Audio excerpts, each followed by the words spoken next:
जल संसाधन के बजट पे चर्चा हो रही है तो निसंदेह इस राज्य के किसान एक आशा भरी दृष्टि से देख रहे हैं। और इस देश के 5वें प्रधानमंत्री माननीय चौधरी चरण सिंह कहा करते थे कि देश के किसानों, एक नजर रखना खेत खलिहान पर और दूसरी नजर रखना लाल किला की मचान पर। लाल किला की मचान का आशय है देश की संसद और राज्य की विधानमंडल से, और उस विधानमंडल में या देश की संसद में जब कृषि संबंधित बजट प्रस्तुत किया जाएगा तो उस समय विशेष नजर रखने की आवश्यकता है।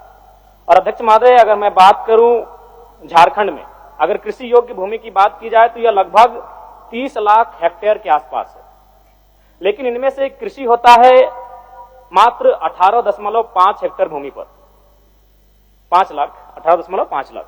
और इसमें सिंचाई की अगर व्यवस्था की बात करें तो मात्र 2 लाख हेक्टेयर पर सिंचाई की व्यवस्था है, यानी 9%। जबकि इस देश की औसत राष्ट्रीय औसत है 42.27, यानी इस देश की औसत सिंचाई से हमारे राज्य की जो औसत का सिंचाई है वो काफी कम है अध्यक्ष महोदय। अतः माननीय मंत्री महोदय बैठे हैं, मैं उन्हें कहना चाहूंगा कि निसंदेह योजनाएं जो किताबों में अंकित हैं, जिन योजनाओं पर बजट की राशि को खर्च किया जाएगा, निसंदेह किताबों में बड़ी सशक्त दिख रही है, लेकिन धरातल, चूंकि हमारे अगर राज्य की बात करें तो हमारे राज्य में चांडिल डैम है, कोणार्क डैम है, माइथन डैम है, पांचेत डैम है, तेनुघाट डैम है। लेकिन अगर आज भी देखें अध्यक्ष महोदय तो उन डैमों का जो मैक्सिमम पानी है वो कहीं ना कहीं उद्योग घरानों को जाता है, और हमारे राज्य के किसान इस आशा में हैं कि अगर वो पानी उनको खेतों तक भी जाए तो शायद ये राज्य दूसरी फसल की ओर बढ़ पाएगा। झारखंड अभी फिलहाल वर्तमान में एक फसल पर आधारित, यानी जो बारिश का मौसम होता है, बारिश में जो वर्षा होती है और उससे जो खेती होती है धान की, उसी पर इस राज्य के किसान आत्मनिर्भर है और खेती करते हैं। अगर इस राज्य के किसानों के पास 2 फसल, यानी अगर हम नहरों के माध्यम से, सिंचाई के माध्यम से डैमों का पानी अगर उन तक जाएगा तो संभवतः यह राज्य दूसरी फसल की ओर देखेगा, और जो बेरोजगारी की समस्या है, पलायन की समस्या है, कहीं ना कहीं कुछ प्रतिशत उसमें हम अंतर कर सकते हैं और इसे नियंत्रण में ला सकते हैं।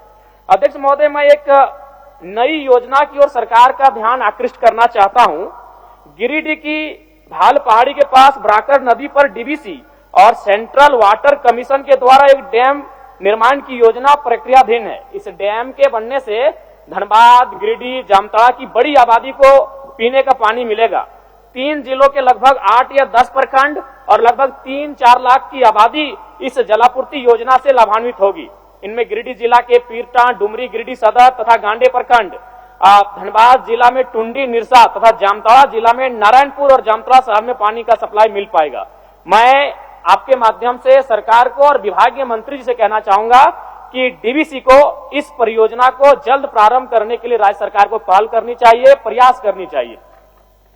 अध्यक्ष महोदय, जब कोई भी योजना आती है तो उस योजना के लिए जमीन का अधिग्रहण होता है, और उन योजनाओं में सिंचाई संसाधनों को विकसित करने में जो मूल समस्या है वो विस्थापन है। चांडिल के विस्थापित आज भी आंदोलनरत है, विशुनगढ़ ब्लॉक में जो कोणार्क डैम है वहां के विस्थापित भी आज भी आंदोलनरत है। धनबाद चाहता हूं, अरूप भैया भी बैठे हैं, माइथन और पंचायत के जो विस्थापित हैं वो भी आज भी आंदोलनरत हैं। तो हमें लगता है कि उन विस्थापितों की समस्या का समाधान करने की दिशा में भी सरकार को पहल करनी चाहिए, जिन विस्थापितों की जमीन पर बहुउद्देशीय डैमों का निर्माण किया गया है। और एक महत्वपूर्ण बात अध्यक्ष महोदय, जितने भी डैम है जिनके माध्यम से हम लोग सिंचाई के लिए तैयार कर रहे हैं, वो डैम इस राज्य के बनने से पूर्व के हैं। झारखंड राज्य बनने के बाद इस राज्य में एक भी नए डैम का निर्माण नहीं किया गया है। अतः मैं सरकार को संज्ञान देना चाहूंगा, चूंकि कृषि को उन्नत बनाए बिना इस राज्य के उन्नत की कल्पना नहीं कर सकते हैं। अतः हमें इस राज्य को नए डैमों के निर्माण की ओर बढ़ना चाहिए, और वह डैमों का पानी ज्यादा से ज्यादा कृषि के लिए इस्तेमाल में आ सके। मैं ये आपके माध्यम से सरकार को और विभागीय मंत्री को ध्यान आकृष्ट करना चाहता हूं।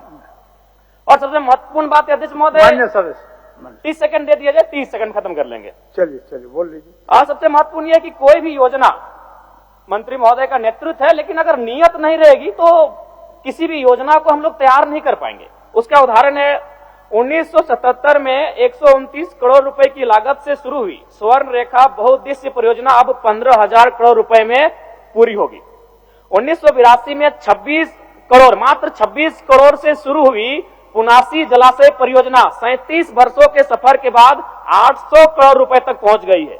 1985 में 25 करोड़ रुपए की लागत से शुरू किया गया कार्य आज 125 करोड़ से अधिक तक पहुंच गया है। इसलिए मेरा कहना है अध्यक्ष महोदय, समय अवधि में निर्माण कार्य और योजना की जो प्रक्रिया है उसका निष्पादन हो।